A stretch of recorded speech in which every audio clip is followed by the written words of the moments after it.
Welcome to exam विवेचना। तो दोस्तों, जैसा कि आप लोगों को पता है, हम अपने चैनल पर डिस्कस करते हैं पी वाई क्यू सीरीज़। तो जो पी वाई क्यू सीरीज़ है आपकी प्रत्येक परीक्षा के लिए काफ़ी महत्वपूर्ण रहती है। इसी के अंतर्गत जो आज की हमारी वीडियो रहेगी, तो ये रहेगी ग्रामर सेक्शन की। जो ये प्रश्न आपके समक्ष लाया हूँ, ये पहले किसी न किसी परीक्षा में पूछे गए हैं, इसलिए आगामी कोई भी परीक्षा आपकी क्यों ना हो, तो वहाँ पर आपके लिए काफ़ी महत्वपूर्ण ये साबित होंगे। तो ध्यानपूर्वक देखना, अगर नहीं आते हैं तो इसे अपनी कॉपी पे आप अवश्य नोट करना। अगर आप बात करें एलटी टेट की, एलटी कमीशन की, पीजीटी की, टीजीटी हिंदी की, अब तो जो हिंदी है हिमाचल प्रदेश में, जैसे एलटी कहते थे पहले से, अब टीजीटी हिंदी की ग्रेड दे दी गई है।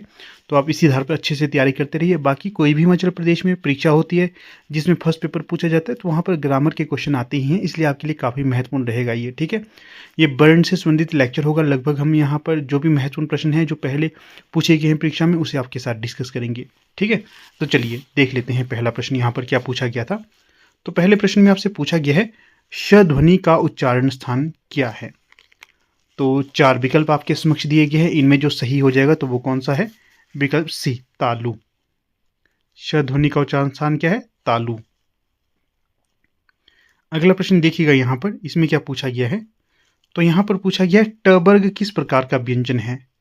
तो जो ट वर्ग है ये किस प्रकार का व्यंजन होगा, पहले तो ध्यान रखना है। जो ट है, ये जो ट वर्ग में आएंगे, ये सारे व्यंजन के अंतर्गत आएंगे। कैसा है ये? कंठ्य है, तालव्य है, मूर्धन्य है या दंत्य है। तो जो ट वर्ग है ये होगा आपका मूर्धन्य। ध्यान रखना है, ट वर्ग मूर्धन्य है। इसके पश्चात अगला प्रश्न यहाँ पर पूछा गया है, अर्धस्वर है, दिए गए विकल्पों में से अर्धस्वर कौन सा होगा। क्या यव है, ई उ है, री ली है या री श है। तो जो अर्धस्वर के अंतर्गत आएगा य और व, ये अर्धस्वर होंगे। फिर प्रश्न संख्या देखिए, अगला प्रश्न संख्या 4। इसमें क्या पूछा गया है, अयोगवाह कहा जाता है। किसे कहा जाता है अयोगवाह? विसर्ग को, महाप्राण को, संयुक्त व्यंजन को या फिर अल्प प्राण को। तो जो अयोगवाह कहा जाता है ये विसर्ग को कहा जाता है।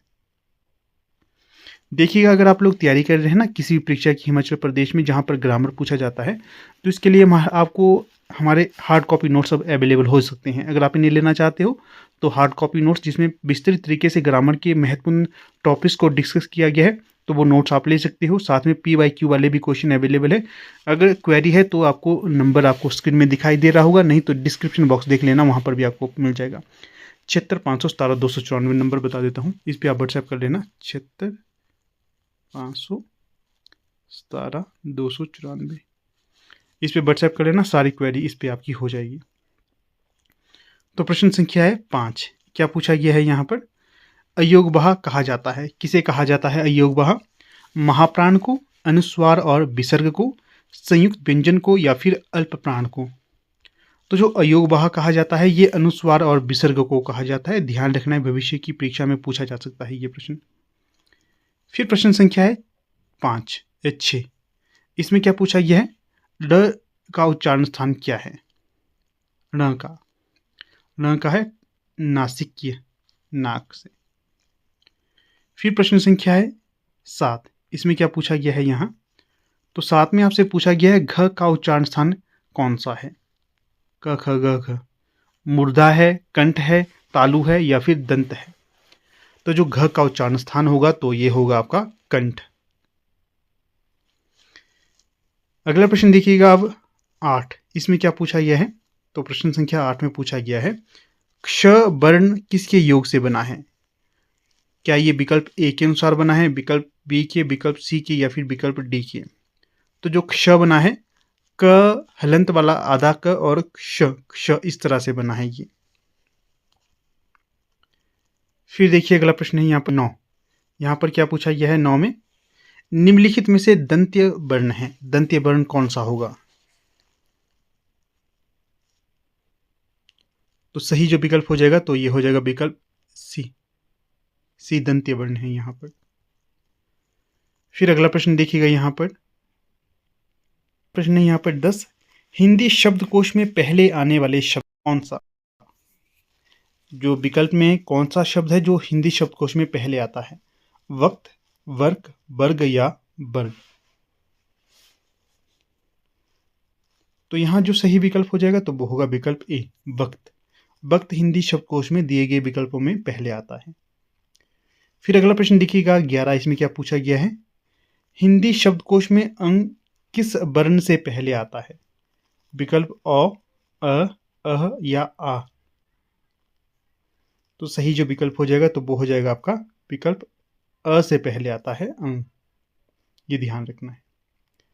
अगला प्रश्न देखिएगा यहाँ पर, इसमें पूछा गया कौन सा व्यंजन त वर्ग का नहीं है? तो विकल्प में है न, म, द, ध। तो जो त वर्ग का नहीं है तो वो कौन सा होगा? तो आप त, थ, द बोलोगे, इसी से आपको पता चल जाएगा, विकल्प बी, म। बाकी न, द, व, ध ये त वर्ग के होंगे।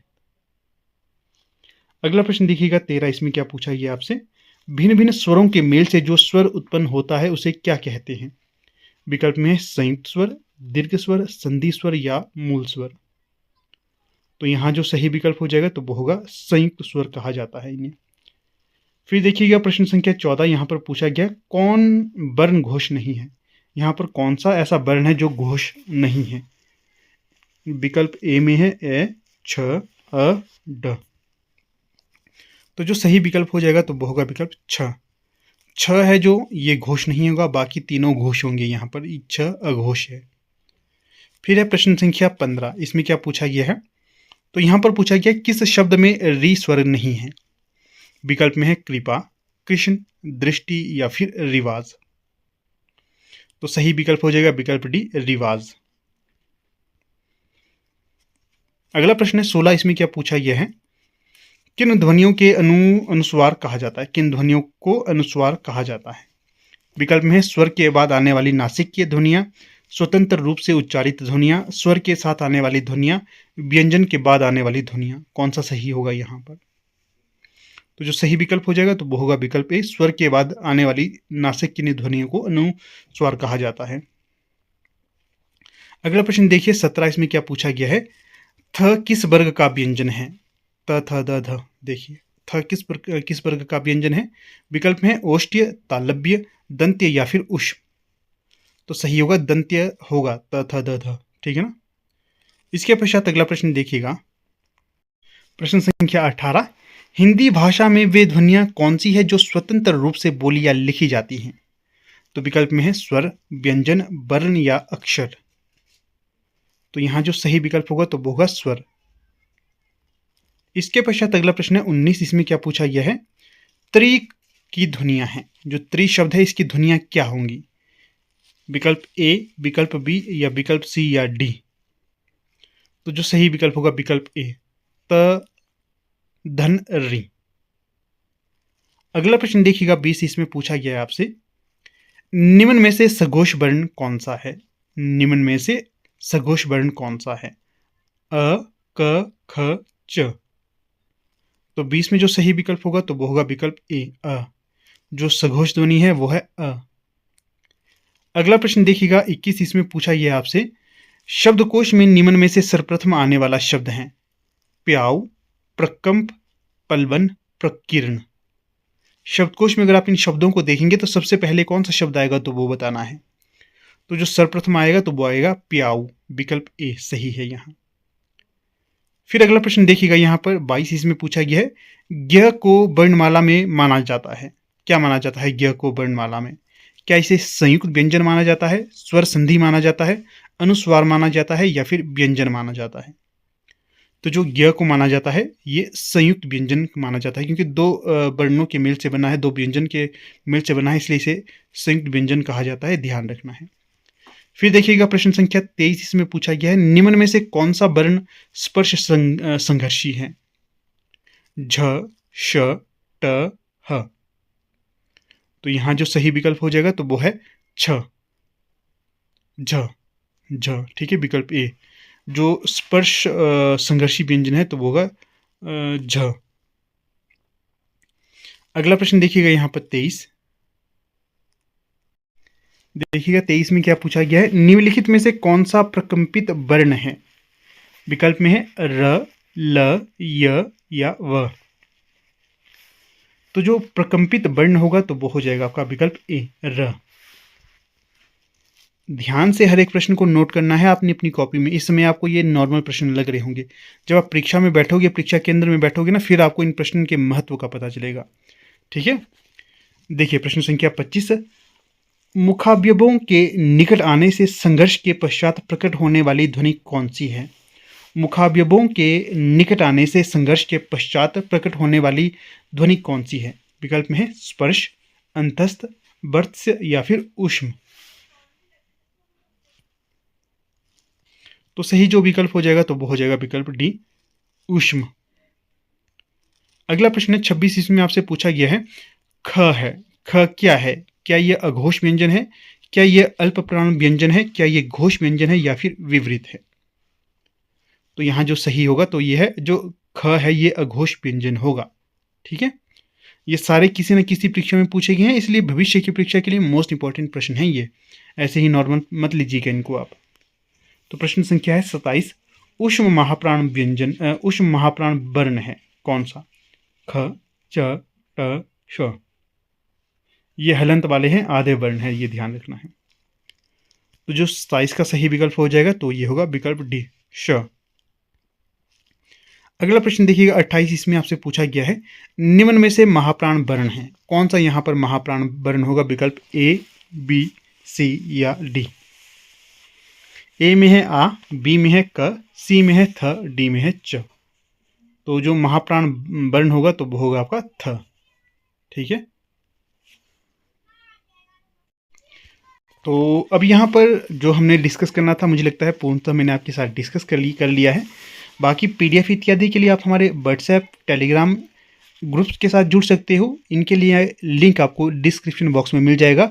जो भी कैंडिडेट फर्स्ट पेपर की तैयारी करता है, जैसे जीके इत्यादि के लिए, उनके लिए व्हाट्सएप ग्रुप अलग से बनाया गया है, तो आप उसको भी ज्वाइन कर सकते हो। लिंक उसका भी आपको डिस्क्रिप्शन बॉक्स में मिल जाएगा। ठीक है, पीडीएफ भी वहाँ पर आपको समय समय पर सेंड की जाती रहती है। बाकी वीडियो को समाप्त करने से पहले आज का प्रश्न आपसे पूछ लेता हूँ। इस प्रश्न का उत्तर आप सभी ने अवश्य देना है। प्रश्न क्या पूछा गया है?